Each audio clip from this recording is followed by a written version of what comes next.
We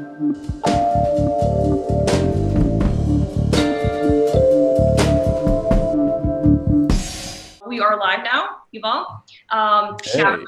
Shout out to all the UX writers out there. Our next speaker is Yuval Ketscher, who is a product designer, the founder of the insanely successful UX Writing Hub, and the host of the Writers in Tech podcast.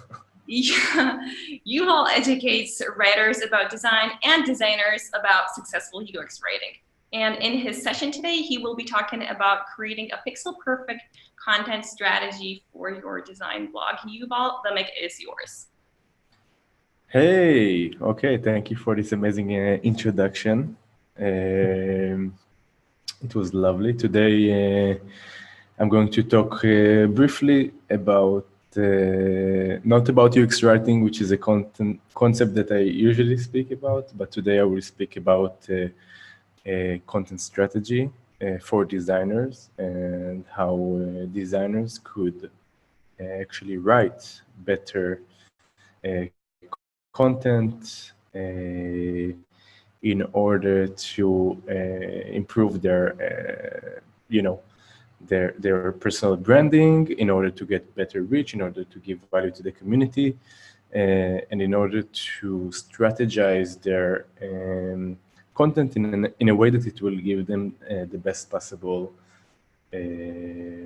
opportunities, okay? Because it's something that worked really well for me, and it's working today really well for the UX Writing Hub. And this is kind of a thing that I decided to share with the fellow community members, fellow designers, so they could use that kind of methodologies in their own workflow. So I would just love to ask, and I would love it if it will be a little bit interactive, but I want to know if there are people here that write, any designers that write for Medium, write different kinds of posts, different kinds of blogs. Is there an option to see people answer in the Slack group or something like that? Are people live on the Slack group right now? We do have the Slack discussion, so we can ask there. It will take some time for people to answer, but sure. We can just monitor our Slack discussion. No problem. Yeah, actually people are saying that, yes, they do.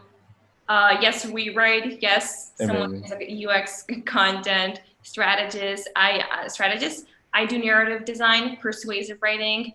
Yep, there's actually a lot of people that raise their hands. So, yep, you've got it, Yuval. Amazing. So let me just share. That does localization too, so. Amazing. So let me just share my screen real quick. You can see my screen, perfect. So let me just go, I will try to do it super quickly. It's very short in version of the actual workshop.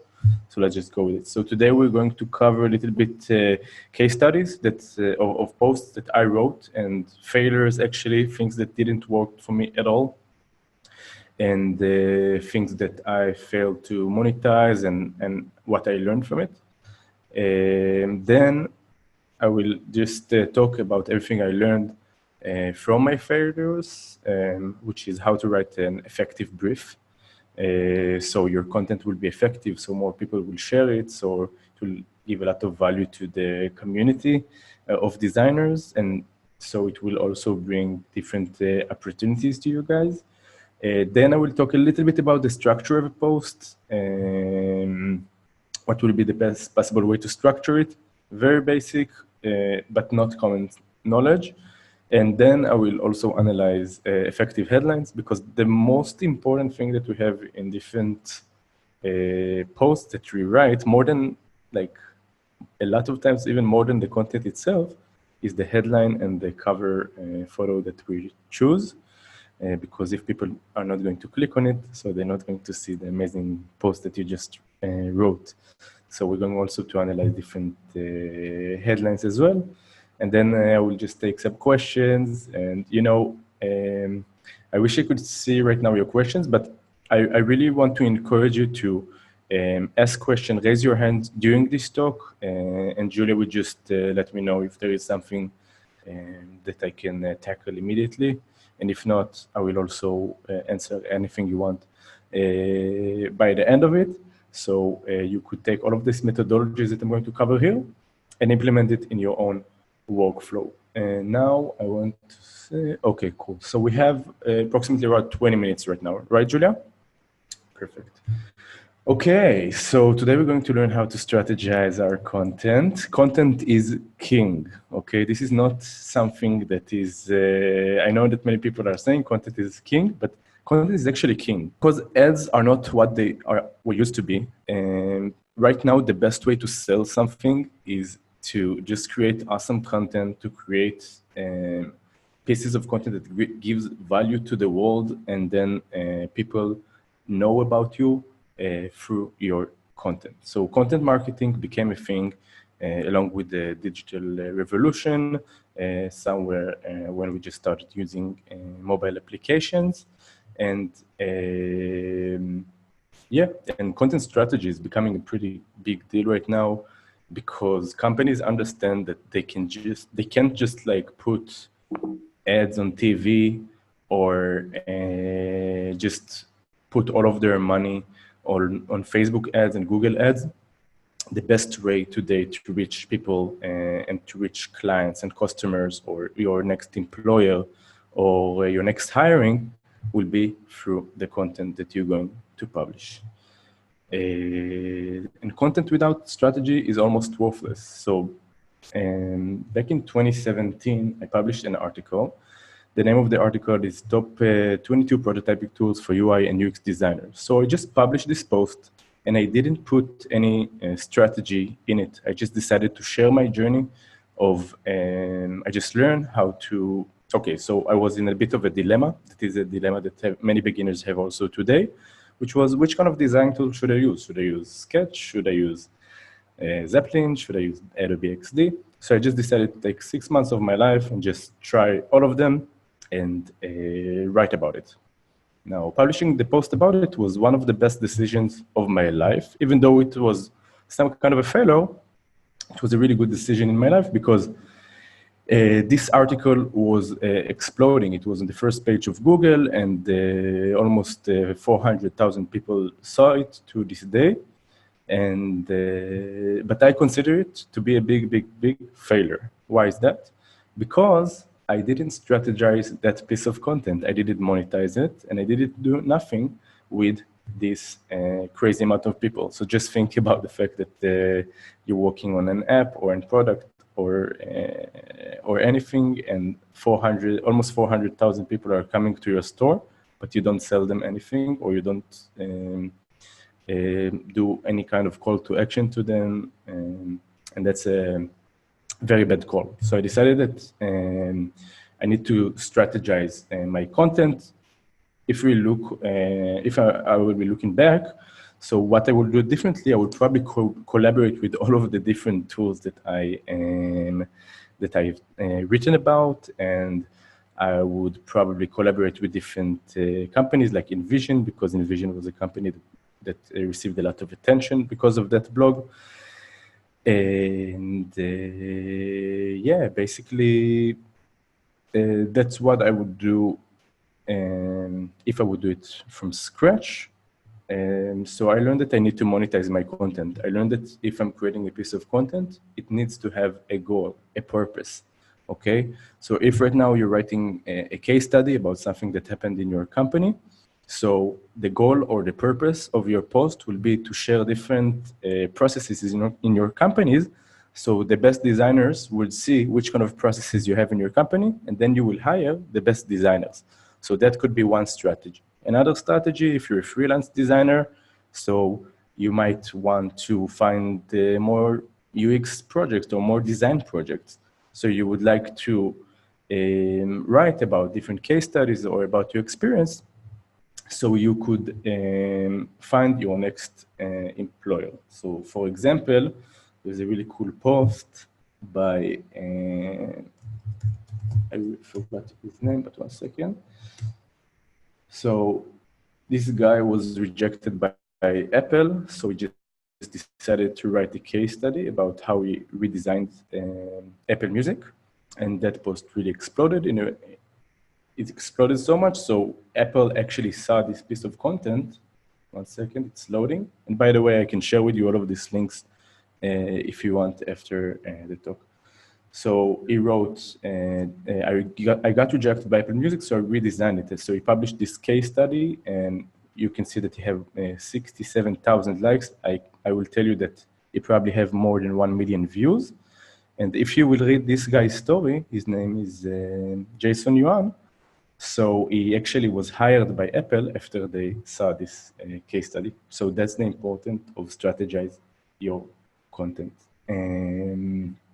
Okay, let's move forward. So I learned that I need to create an effective brief before every piece of content that I create. So I first start my brief while I just first of all, talk about the mission. So what is the mission which is going to be a little bit general mission. So if it's going to be, I'm going to show you examples in a few minutes, but if it's going to be the UX Writing Hub, which is the company that I founded, so we have a few missions, which is to educate UX writers and so on. So that will be the mission. And then we will write the goal. So what are we trying to achieve with this specific post? Then objectives, how are we going exactly to do it, and how are we going to achieve the goals? And then I like to write potential headlines. I'm going to talk afterwards about how to write headlines. I usually write the headlines after I write the content because it helped me to wrap it up in a better way. Okay, so I was hired by a company named Elementor that a few of you might be familiar with. It's a company that have a WordPress plugin that help you to design drag and drop design. And they had a feature announcement for parallax effect, and they asked me to write a post about it. So if we'll take the example of Elementor, so the mission was to get more paying users to use Elementor Pro plugin. The goals, okay, so it was, and they didn't ask me to do it, I just decided to do it because then I could actually measure the success of that specific post. Right, so the feature that was announced was the new parallax effect. So I wanted to be on the first page of Google for parallax. I want to create larger audience of web designers for the Elementor community, and I want to do some kind of an influence marketing that I will just bring different examples in the post of different parallax effects, and then reach out to the agencies that use that parallax effect and ask them, not ask them to publish it, but you can share it with them, and then maybe they can share it with the world, and then you can do some kind of a mini influence marketing. So I just crafted the strategy of that specific post because I wanted to make sure it's going to be successful. And then the objective was to create an article that explained how to create a parallax effect using the new versions of Elementor Pro, go step by step, and examine all of the parallax features. So that's what I did. Just created some kind of a tutorial of how to use the tool. And it was very personal. I will just share with you the article as well, but yeah, I'm explaining what is parallax effect and why it is so brilliant, and it's a very elaborated article. And then I added a lot of different examples. That's the influencers strategy that I was talking about, and that's the Elementor article. Okay, and we have also different headlines here. Afterwards, I'm going to talk about how to create a great headline, so stay tuned for that. And the article was pretty successful, so Elementor decided to put it as a sponsor ad on LinkedIn and on Facebook, and it's just, they ran it for a few months, and the amount of feedback and the traction that this post received was phenomenal. Yeah, and okay, so if we're talking about the results, so one of the goals was to be on the first page of Google for parallax. So that was a little bit way too ambitious because parallax is very broad term. But we did well for Elementor Parallax, and we were on the first page of Google for that.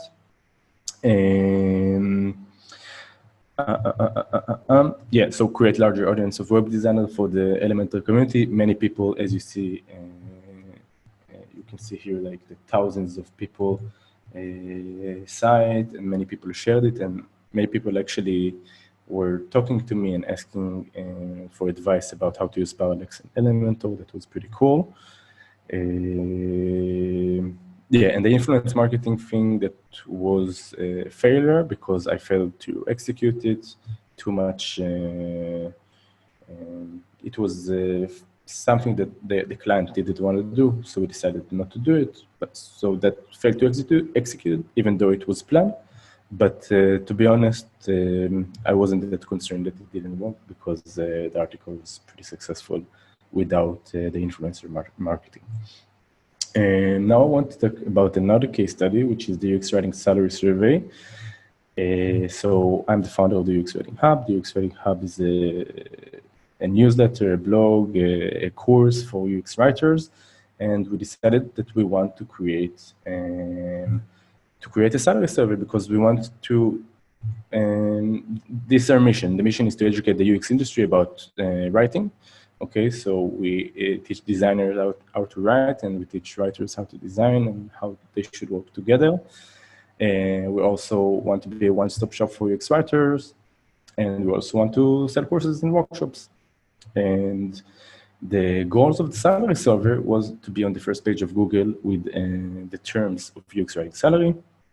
And we also want to spread the word about UX writing, so people will understand what exactly is UX writing, because I know that many people are not familiar with the term. And we also wanted to understand the market better because we have a lot of students and they ask us which kind of salary we should ask for. So we want to give them some kind of information and data. And also we want to attract more leads so it could attract more sales, of course. So the objectives were pretty interesting. So we created a survey, we published it in our network, as some kind of a lead generation tool. We wanted also to spread the word about UX writing, so we couldn't publish it in our own blog. We decided to publish it in a big UX publication. In that case, it was the Envision UX publication, which is one of the biggest design blogs in the world. Also, one of the objectives was to analyze the data of the survey, which was pretty complicated because I don't know nothing about it. Another objective was to present the findings in an article. And another thing was to connect it with my UX writing topic cluster. I will explain what is topic cluster afterwards. It's a little bit more advanced, and I don't think I will have time to go into details about topic clusters. But basically, it means that it will be super helpful with SEO, and it worked. So yeah, many people responded to the salary survey, and then Envision, as I said, decided to publish it. Thousands of people saw it. It brought us thousands of leads as well. It was a 6 months of operation. You could see like how deep was the strategy with the mission and the goals and the objectives, and that's how effective content strategy could be. So yes, after less than a month, we could be on the first page of Google for UX writer salary. And we did spread the word about UX writing because more than 15,000 people saw it only 2 weeks after it was published. We did understand the market better, and our student knows which kind of salary they should ask according to their own country. And we did sell more training courses because of it. And that's no paid ad, it's only content, and that's the wonderful part. And that's in your company today, you could actually create content and strategize content. And if you will think about it and if you will plan it, it will actually give yourself a lot of value, okay? So the first thing I talked about was how to create an effective brief. As I said, you start with the mission, and then goals, and then objectives, and then potential headlines. afterwards, you have the anatomy of a blog post. So it's not that complicated. Basically, what I'm doing in every blog post, first of all, I look at it as, one second, we look at the hour. Perfect. So I'm looking at it as I'm building a puzzle. So I always start with the intro and then with the ending.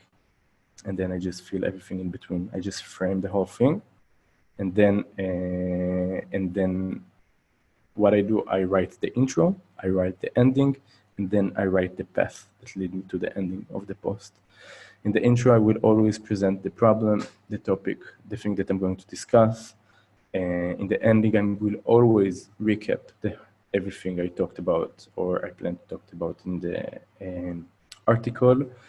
I will always add a motivational sentence in the ending, something that will give people motivation to use the piece of content that they just read and do something about it. Okay, they have to do something about it immediately because there is so much content out there, and in order to have effective content, you must give people motivation. And there will always be a call to action by the end of the post. So if I'm writing a post for UXPin, for example, which is something that happened in the past, we created a post about content style guide. So by the end of it, the CTA could be download or use UXPin. If it's something that's related to a newsletter, so you can just do a call to action and ask people to join your newsletter. But always do call to action, so you will make sure that your content is effective and you could keep in touch with your audience. And after you work the intro and the ending, you just go through the body and just create different paragraph that solving the problem that you presented from different angles, okay? Sounds a little bit too broad, but if we look on the Element article, so in the intro, I presented the problem. The problem is that I didn't want to learn to code, but I did want to create fantastic, beautiful effects as a designer. And so the solution was a no-code web builder. And then I just presented the topic, and I said that in the article, I'm going to talk briefly about parallax effect and the no-code builder. So I talked about the problem, I presented the solution, and I mentioned how I'm going to talk about the solutions in the article. And then in the body, I just talked about it from different angles. As I said before, what is parallax? Why is it so brilliant? 50 shades of parallax effects. I gave like a lot of different examples. And so people will have inspiration. Then ending. So as I said, I did recap for everything, what we've learned. I give them motivation. I told them, hey, try it yourself. Now it's your turn. Elementor will allow you to bring clients the best possible design, what remaining realistic about time and cost. So I gave them motivation to start working with the tool. And then I told them to take action twice, actually. One was to take action and comment and tell me like what they think about it. And the second action was to read part 2 because I had to write a second part of this tutorial this time. Amazing. Okay, so let's go a little bit and talk about the headlines, and then we could move to the questions. Okay, so headlines and cover images are crazy important. As I said, it's the most important part of your post, how funny it might sound. So, and it's not only for blog posts, it's also for different videos. So people would go to your videos or to your blog post or to every piece of content you produce based on those headlines. So, and these are different headlines of my last, of few of my articles. And I want to ask you, let's see if you can answer in like 3 seconds, and if not, I will just move forward. But let me know if you see if there is something in common between the different headlines right now. Something that is making something that is repetitive, something that you can see in different headlines that is repetitive.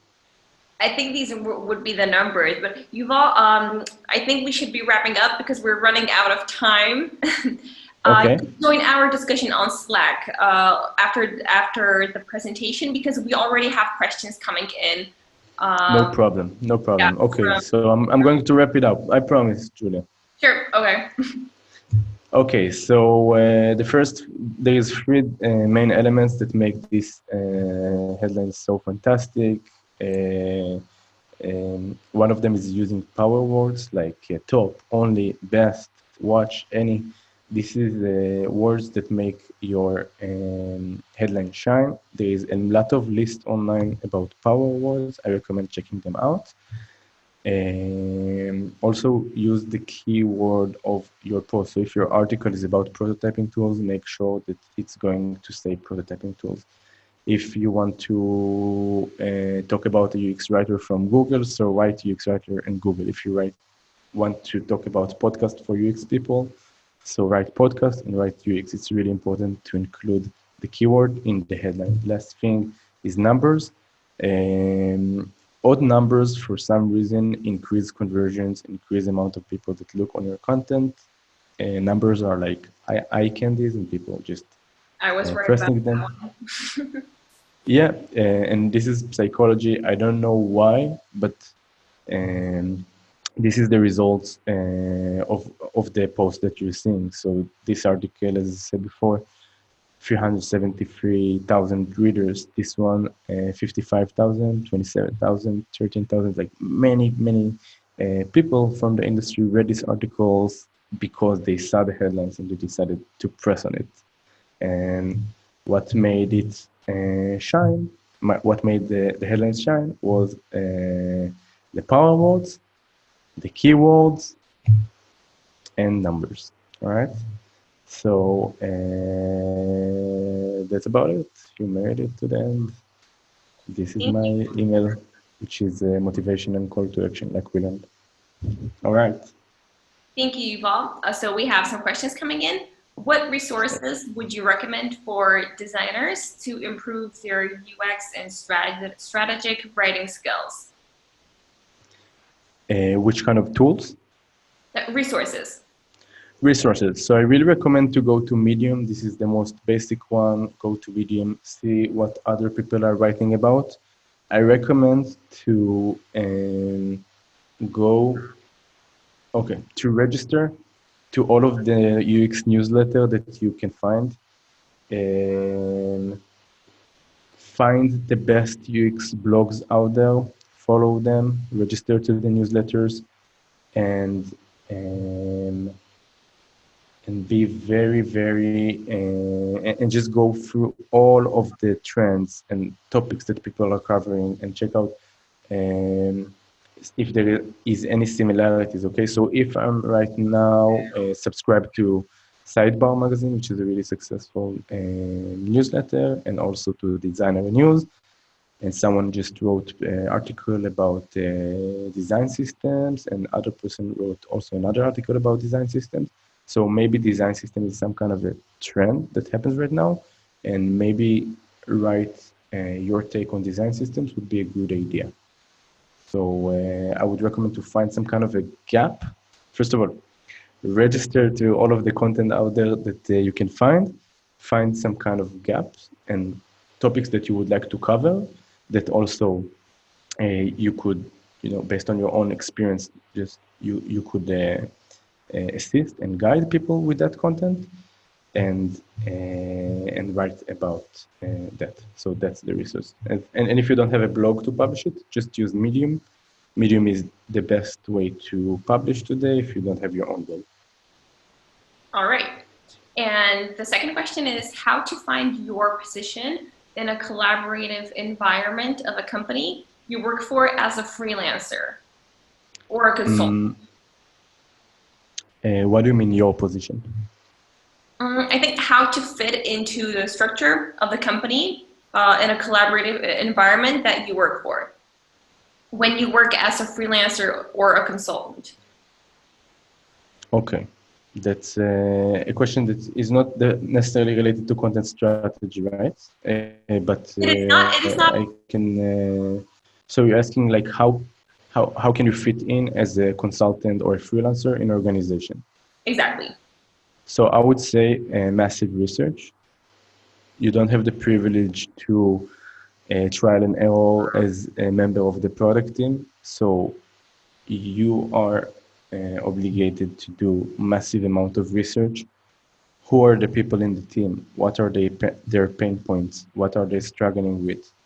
Um, really, before, like as a consultant, before I even send a price quote, I do research about the client and I understand if it's a client that even I would like to work for, and if their pain point is interesting enough for me. And and if it's interesting enough, I will do a lot of research. I will send surveys to the team.